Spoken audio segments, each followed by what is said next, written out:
Como ya les mencioné en algún video, la situación surdiprogre en México es bastante más compleja que en muchos países de Hispanoamérica, por ejemplo. Resulta que el obradosurdismo no es enteramente progre posmarxista, es más bien comunista, socialista y marxista, izquierda de la vieja guardia. De ahí que coincida conmigo en considerar peligroso y subversivo al feminismo, aun cuando Morena tenga entre sus filas a aborteras y cosas como este. ¿Puedes creer que el Huicho no sabe bailar? En cambio, la oposición, específicamente el PAN, que supuestamente es de derecha, al menos oficialmente y en lo económico, está atestado de progres, como esta señora gritona. Soy muy feminista porque vi a mi mamá tomar decisiones todo el... Hoy, compañeras del bloque de contención. Esos detalles tendrían que ayudarnos a entender mejor las posturas del gobierno mexicano y de la oposición frente al conflicto ruso-ucraniano. Ambos, sobre todo los panistas, ven en esto un reflejo de la lucha política interna de nuestro país. De ahí que muchos panistas tengan en sus perfiles de redes sociales una pequeña banderita amarillo-azul. A ello hay que añadir que los medios de comunicación occidentales, esos que te dicen que hay miles de géneros, deudas históricas con el feminismo y que eutanasia interrumpir de la vida a un bebé, está bien, esos medios se han encargado de hacer una propaganda de buenos contra malos y por supuesto el malo es Vladimir. Del lado de los rusos, en cambio, el medio RT, si bien es cierto que también se sube a la narrativa del bien contra el mal, y ahí el bueno es Vladimir, con discursos como la desnazificación y todo ese rollo. Este medio no oculta que lo principal es una cuestión geoestratégica. Y si tú aún compras esa narrativa cursi y maniquea, te tengo una serie de factores que deberíamos de considerar a la hora de evaluar el conflicto. Número 1. El Euromaidán y los acuerdos de Minsk.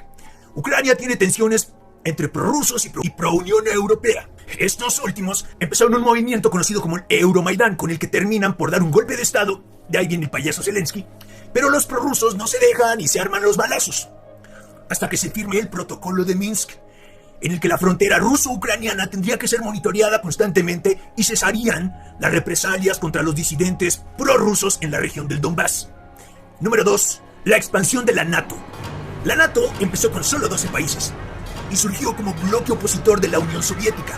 Y aunque la Unión Soviética se disolvió, desde entonces se ha ido expandiendo hacia Oriente, hasta tocarle la puerta y respirarle la nuca a Moscú.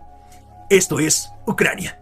De ahí que uno de los principales argumentos de Vladimir sea su oposición a que Ucrania entre en la NATO y en la Unión Europea, pues esto posibilitaría el despliegue oficial, porque no oficial ya lo están haciendo, de tropas, batallones y armamento nuclear por parte de la NATO y Estados Unidos, justo en la frontera directa de Rusia. Así las cosas, defender y apoderarse de la región del Donbass es solo una medida desesperada por mantener lo más que se pueda una muralla mínima entre la OTAN y Moscú. Punto número 3. ¿Vladimir quiere rehacer la Unión Soviética? Tal vez sí, tal vez no. Un repaso breve por la historia rusa te hará entender que la región báltica ha sido una zona caliente siempre. Entender que Kiev es uno de los bastiones más importantes en los orígenes históricos de lo que hoy es Rusia, la llamada Rus de Kiev. Crimea y Sebastopol son histórica y culturalmente rusos. Los ha tenido y los ha perdido varias veces frente a diferentes potencias a lo largo de su historia. ¿Rusia es culturalmente imperialista? Claro que sí. Como casi todas las potencias de Europa. Estados Unidos, no se diga. Incluso los chairos sueñan con el nuevo imperio azteca. Punto número 4. Aceptemos por un momento que Putin quiere volver a los tiempos soviéticos. Ok. ¿Sabes quiénes ya han creado un colectivo económico militar y además un parlamento multinacional muy parecido a la URSS? Pues la Unión Europea. Y no lo digo yo. Lo dice Vladimir Bukovsky, uno de los disidentes y supervivientes a las peores torturas de la URSS. En la Unión Soviética. Exactly what is the European Union? Perhaps by examining the Soviet version, we can get the answer. The Soviet Union was governed by 15 unelected people who appointed each other and who were not accountable to anyone. The European Union is governed by 24 people who appoint each other, meet in secret, and are not accountable to anyone and whom we cannot sack. One might say that the EU has an elected parliament. Well, the Soviet Union had a parliament of a sort too. The Supreme Soviet.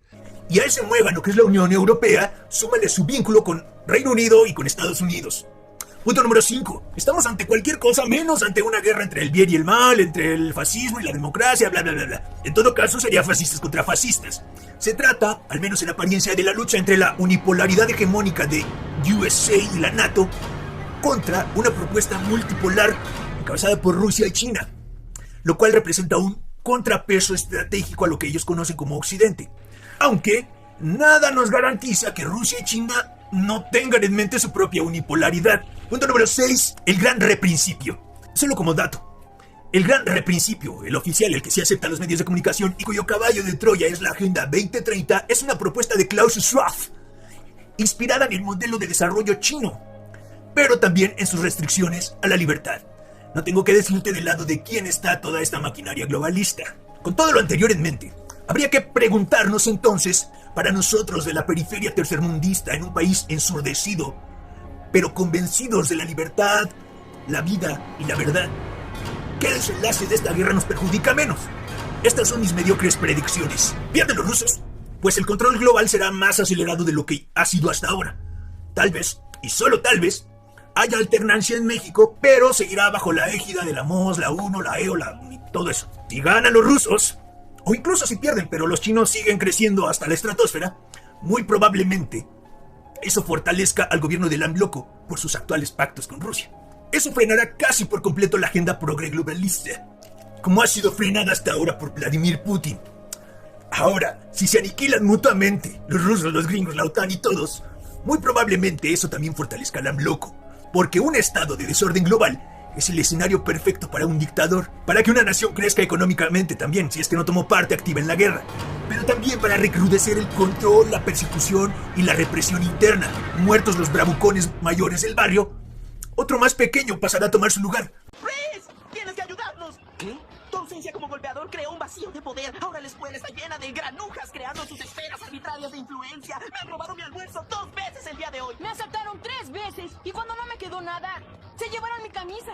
Con esto no estoy diciendo que dejen de existir las potencias actuales y México se vuelva potencia. Ese es un sueño de los tenochcas, de sus corazones moctezumistas y turbidistas. Solo digamos que la competencia estaría un poco más nivelada. La última opción y casi la imposible es la paz. Es el escenario antes de la guerra y la pestemia. Si bien no era el mejor, al menos no estaba tan peor. Aquella antigua normalidad. Expuestos mis mediocres puntos de vista, espero que ahora, si es que estás en contra de Rusia y de AMLO, tengas en cuenta que al hacerlo también estás legitimando un sistema tan o más perverso y fascista que la URSS. Sin embargo, eres libre de opinar y apoyar a quien te dé la gana. Que triunfe el de tu preferencia.